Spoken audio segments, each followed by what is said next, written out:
විශේෂයෙන්ම රටේ ආර්ථික තත්ත්වය එන්නම නරක තැනකට පත් වෙන තත්ත්වයකට තමයි පත් වෙලා තිබෙන්නේ. විශේෂයෙන් Dayasiri drives home the pain of Sri Lankan day-to-day struggle. At a recent media briefing, Dayasiri quoted the Bloomberg report stating the rupee fallen from 6% to 19% within the last 3 weeks as an indicator of the desperate situation we are in.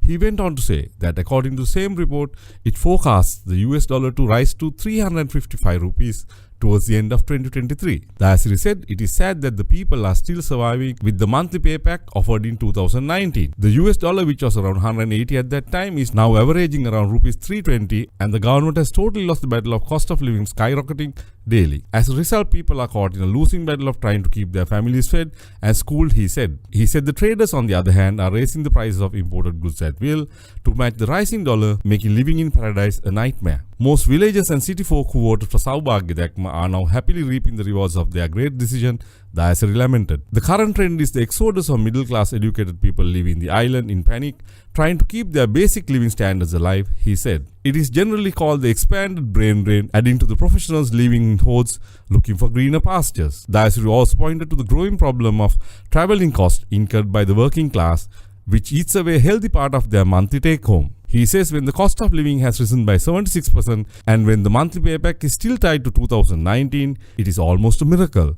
how people still keep going. For instance, he said the GDP drop in 2022 is at 9.2% and the forecasted drop towards the end of 2023 is expected to fall by another 4.3% according to the report submitted by the World Bank analysts studying the crisis in Sri Lanka. He added on top of that, the poverty level is expected to rise to an all-time high of 25% in the coming years. There is actually no good news to share as 10 to 15% of the people just hovering around the poverty line will fall soon below that in the coming 6 months. He said the Saubhagya, which everybody expected, has brought the majority of the working community to just one staple meal a day, and it's pretty pathetic to see their pain. With many self-employed people losing their livelihoods altogether, unemployment has risen drastically, whilst the employed are seeking additional jobs to keep their minimum needs met on a day-to-day survival mode. Dayasiri sighed.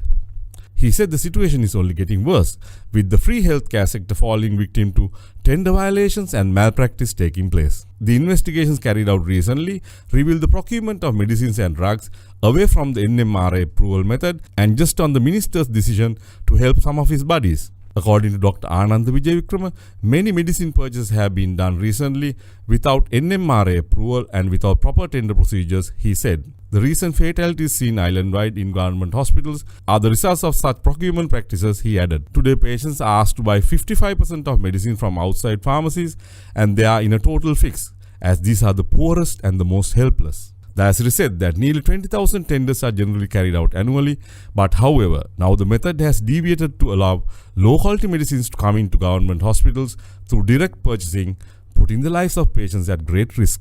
There is an acute shortage of anesthesia drugs island-wide, and this has resulted in number of heart and other operations being drastically cut down, making the once dependable free healthcare a thing of the past glory days. Now people joke about admitting patients to government hospitals after the health minister mentioned about the funeral parlors placed strategically in front of hospitals to receive the lucky one. තමයි මේ රෝහල් ඇතුලේ ගන්න පුළුවන් ප්‍රමාණය තියෙන්නේ. ඒ විතරක් නෙමෙයි සෑම රෝහලකම විශාල අර්බුදයක් තිබෙනවා බෙහෙත් නැතුව